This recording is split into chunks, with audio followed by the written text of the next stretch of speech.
Wow, what a great morning for a ride. 65 degrees,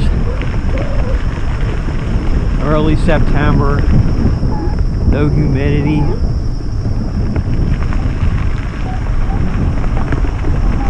Eight o'clock in the morning, probably won't even see anybody. I spoke too soon.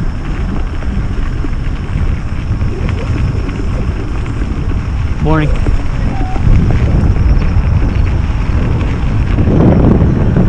Got almost 1,000 miles on this Top Fuel, and I would buy this bike again. This has been a great bike. It's smooth, it's efficient. I haven't had any issues that come to my mind.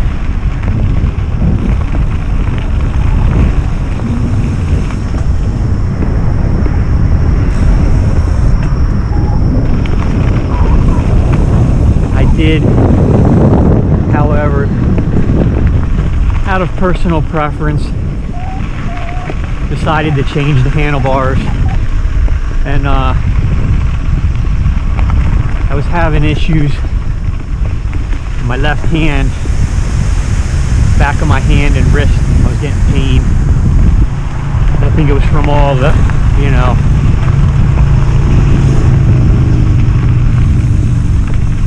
morning. It was all the motion of the vibration and, you know, riding so much.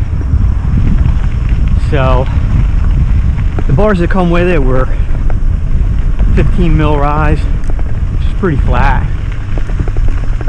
So I figured if I got a better rise, a higher rise, I'd change my position, maybe take some of the weight off of my hand. So my brother just happened to have a 60 mil rise set that he wasn't using, and he lent to me. And you know, he said I could keep them if I wanted them. But so I got him on here. This is my second ride, and I was a little concerned that it was going to slow me down, that being more upright, you're not in so much as an attack position, but it didn't. And the last ride I did 9 miles in here, and I was able to average 15 miles an hour. So that's a good pace. So I was happy that it didn't slow me down. You know, this not being a race bike and me not doing a lot of uphill steep climbs, I don't think it's gonna affect me much. And in fact, I think it's gonna improve the faster downhill stuff, having a taller rise on the bars. So that's my theory. But yeah, as far as the bike, 1,000 miles. It's been about a year that I've had the bike, that it took me to put these 1,000 miles on it. And I like the way this bike is built and the way it rides. It's far more capable at the rough and fast downhill stuff than I thought it was going to be. In fact, it's probably even a little more capable than my abilities. So I feel like I made the right choice picking this over the Fuel EX, which had more suspension travel, but obviously would be a less efficient pedaler.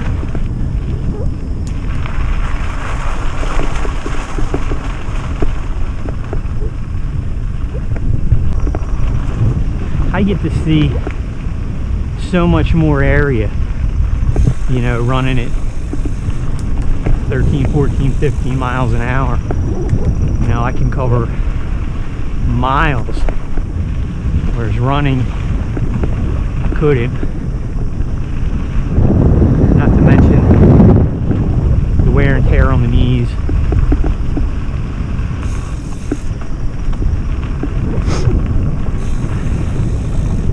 But I've had, like I said, no issues or failures with this bike. It's taking me a little bit to get the suspension dialed in, you know, for not only my weight, but the way I ride. I had to, there's a, on the Trek website you can go in and there's a calculator that lets you put in the bike you have, how much you weigh, and it tells you how much air to put in the front and the rear, how to set the rebound, and it gives you a good starting point that you can fine-tune from there. And I did have to buy a digital shock pump because the ones with the gauges, the numbers are so small, you can't really get it exact. It was so hard, and once I got the digital one, you could get it right down to the exact decimal point if you want to. But it was funny because what I thought I had in the fork was actually about 15 pounds higher, you know, and that's just because, like I said, the numbers in the non-digital gauges are so hard to read. It's so hard to get an exact reading, and the digital ones aren't cheap, and it's almost like a waste. You feel like you're wasting your money because you're not going to use it that often once you get it set. I mean, if you know someone that has a digital and you can just borrow it, that would be the most advantageous way to go about it. But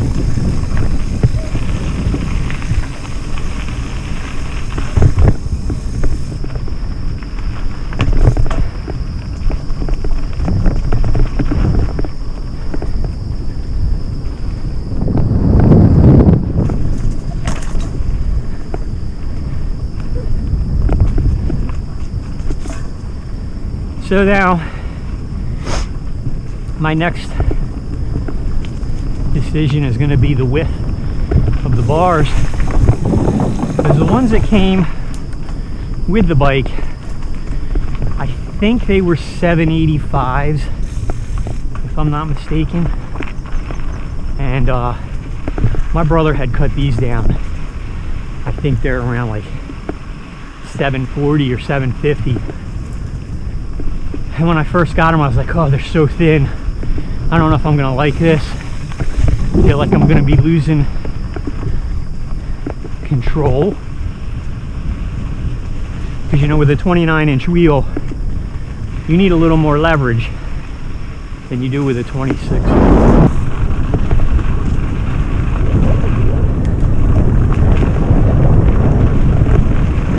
I love this trail. There were so many trees that had fell down, and I'd cut every single one of them because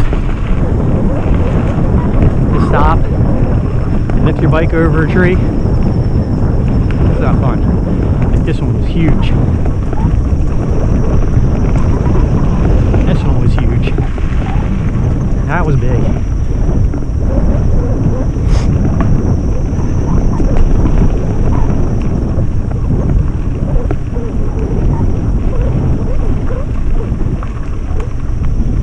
So let me know what you think, if you have had the issue that I'm talking about, or you had to adjust for wrist pain or hand pain or even back pain. When I first put the bars on the bike, I'm like, oh my god, they look so goofy. I just took a nice bike and made it look kind of like I'm trying to change an efficient mountain bike into a comfort bike. But I've been watching videos and I've noticed that there is a trend where people are going higher rise bars. Now most are not going so extreme at 60. Most are going 30, maybe 40. But as far as the gear ranges and the gears, this is only the Top Fuel 5. It's not, this is the entry level to the Top Fuel. You know, there's nothing really super high quality on this bike, but it's set up very well, shifts smooth. The only complaint I have is sometimes the top gear is just not tall enough. I've maxed out the top gear. It maxes out at about 22, 23 miles an hour. I've had it faster than that, but you're just spinning the pedals so fast that if you live in an area where you're going to be rolling down some hills, that would be the one con to this bike. Not that you couldn't change that, but as far as a stock bike,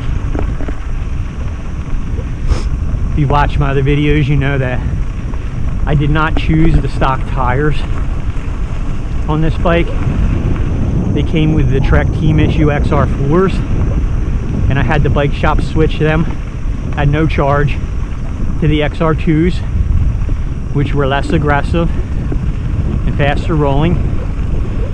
I put 750 miles on those tires, and I thought, okay, these were stock tires. There's probably way better tires that I could get. So I went with the Victoria Barzo and Mezcals, I think it was. Barzo in the front, Mezcal in the rear. And they're okay, but honestly, I like the XR2 tires better. And these were not cheap. These were expensive tires. But live and learn, you know? Sometimes you don't know until you live the experience yourself.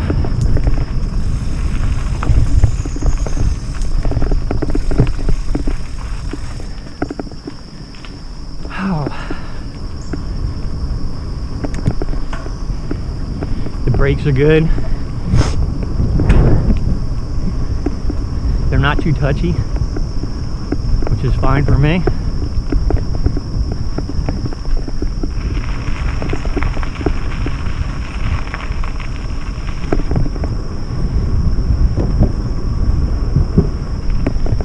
I hardly ever have locked out the suspension. You know, the forks, you can adjust you can lock out the fork right here. There's like three, see, 1, 2, it's like 4 positions to progressively increase the lockout. I've never really had the need to lock them out. I mean, maybe if I was going to ride it exclusively on the road somewhere, I would. But as far as riding trails, I just leave them alone.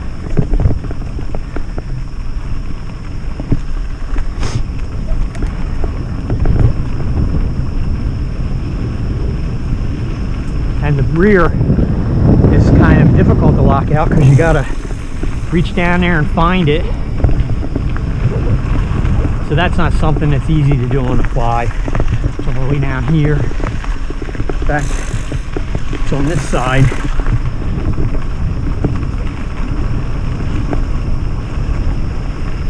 And if you can stay sitting,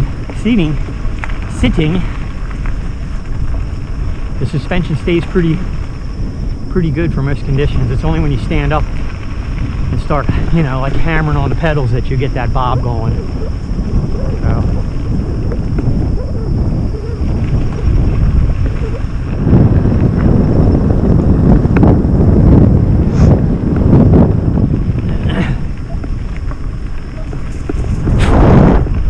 So many squirrels in here.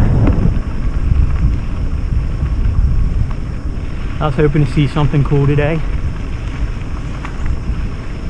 A week ago, I chased a groundhog down one of these trails. They're so slow, man. I actually had to slow down. I thought I was gonna run him over. And for some reason, he didn't go into the woods. He just kept running down the trail. So I'm behind him, talking to him as he's running down the trail. Foxes. I've seen coyotes in here 3 times. They're very small. And I've noticed their behavior is different from a fox.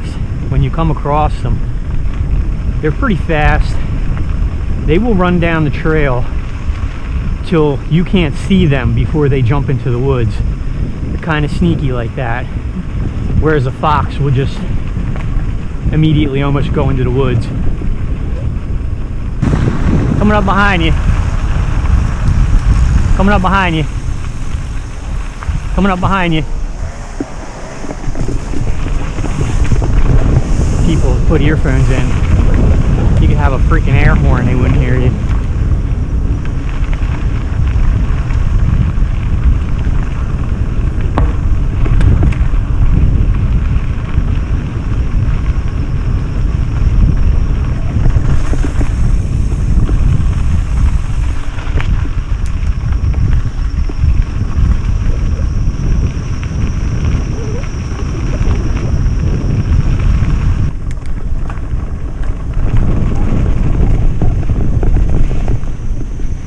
I guess I'll end the video here. I got a couple more miles to go, but not too much more to say about the bike other than highly recommend. Well built. Got many compliments on it. Does everything I need it to do.